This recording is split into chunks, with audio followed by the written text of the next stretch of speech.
मुनासिब है कि तुम भी आदमखोर बन जाओ, भला संसद में कोई खाने चावल दाल जाता है। इसके बाद एक और लाइन आती है कि किताबों में पढ़ा हूँ कि रावण हार जाता है, लेकिन अच्छा आदमी इलेक्शन क्यों हार जाता है। नमस्कार, मैं हूँ रोहित रमापुरी और आप देख रहे हैं लाइव यूपी न्यूज़ 24।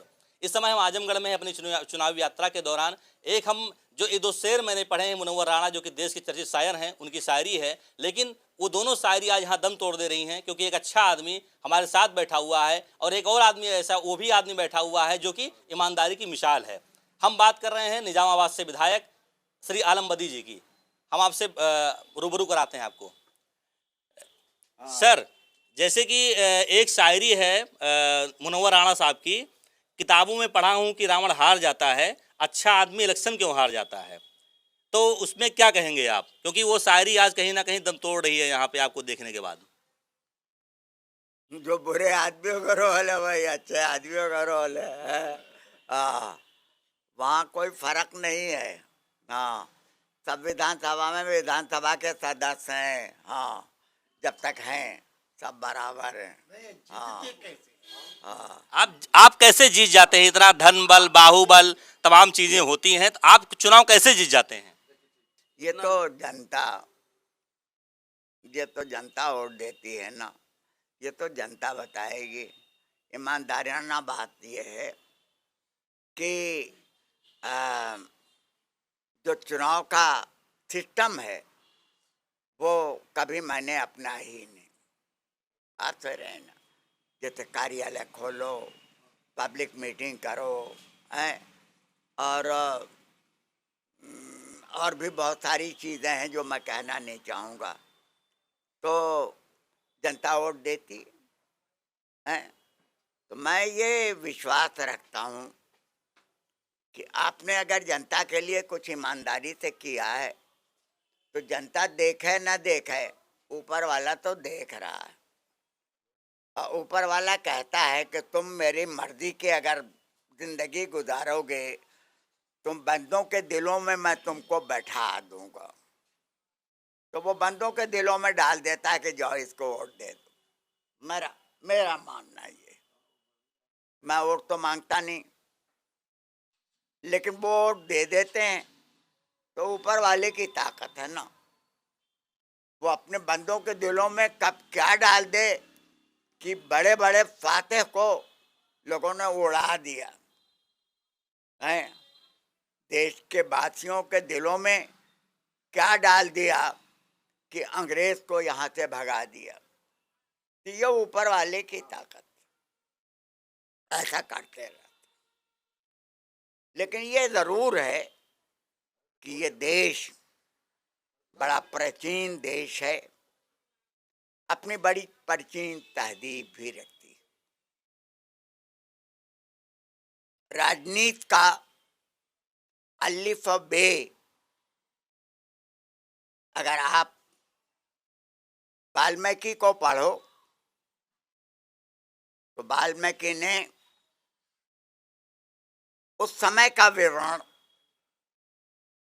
जब वनवास में रामचंद्र जी से उनके छोटे भाई भरत जी जो तख्त ताज देख रहे थे, वो सामने आते हैं, तो वाल्मीकि रामचंद्र जी के मुंह से दो शब्द लिखते हैं। वो भरत जी से पूछते हैं कि राज में कुशल है ना, महिलाओं के साथ न्याय हो रहा है। मैं ऐसा महसूस करता हूँ कि एक अच्छे शासक की ये चुनौती है कि राज में कुशल रहे और महिलाओं के साथ न्याय रहे। महिला इंसानियत की जननी। मैं नहीं समझ पाता कि ये किस राम की बात करते हैं कि न राज में कुशल है न महिला के साथ न्याय। इसका मुझे कोई जवाब भी नहीं दे पाता। और फिर वाल्मीकि जी रामचंद्र जी के मुंह से भरत जी को कुछ उपदेश देते हैं। अच्छे शासक की। वो भरत जी से कहते हैं, कान के कच्चे मत बनना, अपने इर्द गिर्द चमचों को मत पालना, राज की संपत्ति को अपनी संपत्ति मत बना लेना। ये बहुत बड़ी चुनौती है। राज की संपत्ति को लोग अपनी बना ले रहे हैं। राम के मानने वाले हो तो उसके उपदेश का पालन करो। राज की संपत्ति के आप चौकीदार हैं, मालिक नहीं। तो देश कुछ आदर्शों पर चलेगा। संविधान जो हिंदुस्तान का है, ये दुनिया का सबसे मार्वलस संविधान है। इसमें मौलिक अधिकार भी लोगों को मिले हुए हैं, धार्मिक अधिकार भी मिले हुए हैं। इसमें लोगों को अपनी बात कहने का अधिकार भी मिला हुआ है। अपने वोट की ताकत से सरकारों को बदल देने का अधिकार भी मिला हुआ है। हिंदुस्तान का कॉन्स्टिट्यूशन दुनिया का सबसे अच्छा कॉन्स्टिट्यूशन। लेकिन कॉन्स्टिट्यूशन में भीमराव अंबेडकर ने खुद लिखा कि अगर ऐसी स्थिति आ जाए कि जुडिशरी मनमानी चलाने लगे, लेजिस्लेचर मनमानी चलाने लगे और एडमिनिस्ट्रेशन मनमानी चलाने लगे, तो constitution will keep no meaning. फिर संविधान के कोई माने नहीं रह जाएंगे। आज यही हो रहा। अब मुझे एक बात का जवाब दे दो। विकास दुबे कानपुर का क्या था? सरकार ने कहा अपराधी था, हमने मान लिया। पुलिस रात को उसके घर पे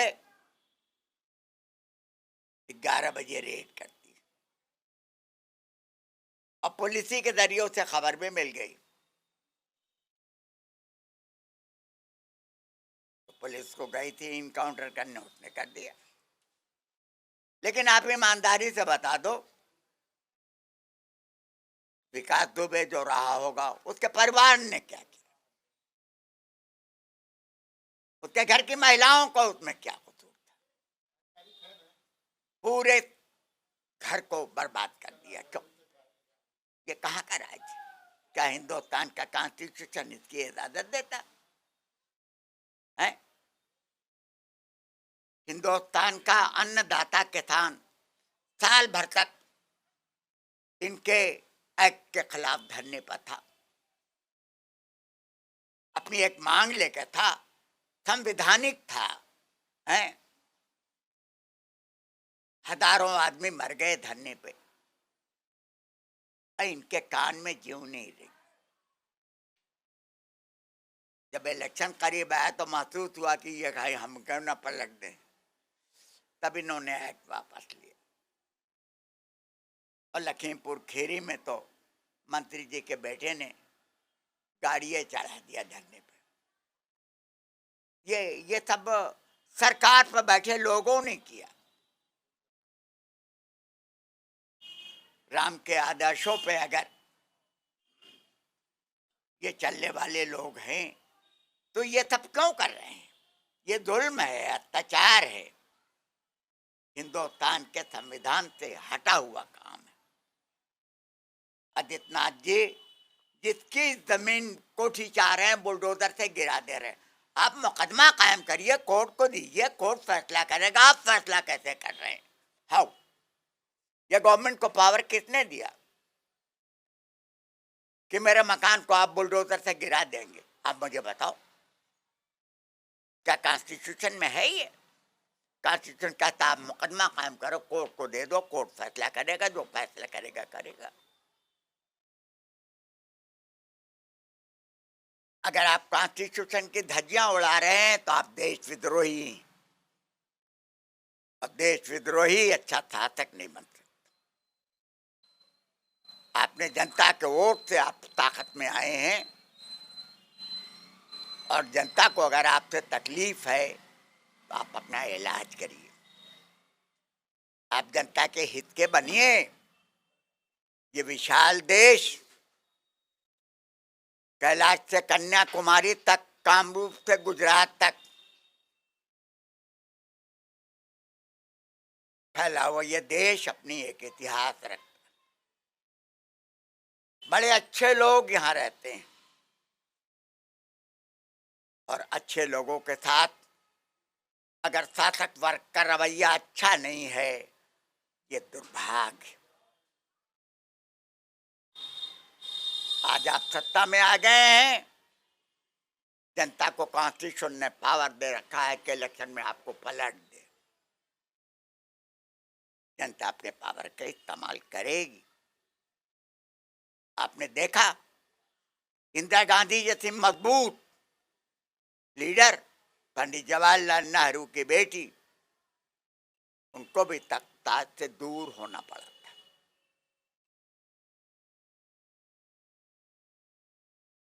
ये देश है, चलता रहेगा। लोग अपना अपना इम्तिहान देते रहेंगे। हाँ, अगर सही नहीं रहेंगे तो अपना बिगाड़ेंगे, जनता का क्या बिगाड़ेंगे। जनता ने तो बड़े बड़े लोगों को देख लिया। हाँ, आखिरी बार वोट कब मांगा था आपने? आखिरी बार वोट कब मांगा था आपने जनता से? वोट कब मांगे थे आप आखिरी बार? आखिरी बार कब गए थे? जनता जनता जनता मैं अगर गांव में चला जाऊं ना, अभी 5-6 दिन पहले एक गांव पे काम हुआ था, तो मैंने कहा गुजर रहा, तो मैंने कहा देख लूं ठीक हुआ है कि नहीं। 4 महिलाएं बैठी तो खड़ी हो गई, कहने तो वोट मांगा इलाहा, घरे जा एक वोट तुम्हें दिहल जाई।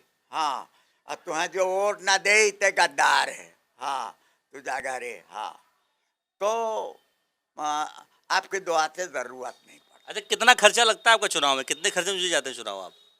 कितने पैसे में जीत जाते हैं आप? खर्च तो ईमानदारी से पूछो तो 1 पैसा नहीं होता, लेकिन एज पर रूल्स कार्यकर्ता है कि हम गाड़ी पर चलेंगे साहब, तो गाड़ी पास करानी पड़ेगी, तो उनका खर्चा शो करना पड़ेगा। आप सही रहे ना। अखिलेश यादव का प्रोग्राम लग रहा है, हेलीपैड बनेगा, मार्केटिंग होगी, स्टेज बनेगा, वो खर्चा जो होगा आपको शो करना पड़ेगा, वो आपका खर्चा माना जाएगा, है कि नहीं। लेकिन ईमानदारी से पूछो तो मेरी गाड़ी का जो तेल है वही मेरा खर्चा है, सब जनता कर लेती। अधिकतर होता क्या है कि जैसे मान लो रोड बन रही हो, रोड जब बनती है तो कमीशन खोरी की बात आती है, तो बहुत से अधिकारी डरते होंगे आपके यहाँ रोड बनवाते हुए कि कमीशन कैसे खाएंगे हम। कमीशन खा पाता है कोई? नहीं, कमीशन मेरे यहाँ सिर्फ विभाग का है कि विभाग 10% से ज़्यादा नहीं लेगा, विभाग और लेता है। मैंने अपने यहाँ कह दिया है कि मेरे यहाँ 10% से ज़्यादा विभाग कमीशन नहीं लेगा, मेरा कोई कमीशन नहीं होगा, और काम सही नहीं होगा तो मैं कार्रवाई करा दूँगा। काम सही होता, अगर इंजीनियर एक बार गया है तो मुझे 3 बार जाना पड़ता है, स्टार्ट में जाना पड़ता है, मिड में जाना पड़ता है, एंड पे जाना पड़ता है। जब मैं 3 बार काम पे जाऊंगा, गांव के अंदर काम हो रहा है, एक बच्चा हो, बच्ची हो, महिला, सब मुझे पहचानते हैं कि विधायक जी काम कर रहे हैं, तो वोट मांगने की जरूरत ही नहीं पड़ती। हाँ, तो आपने देखा कि इस तरह से कम पैसे में बिना वोट मांगे आप सदन में जाते रहे हैं और बहुत सी बातें उन्होंने बताई। ऐसे तमाम और शख्सियत से मिलने के लिए आप देखते रहिए लाइव यूपी न्यूज़ 24। नमस्कार।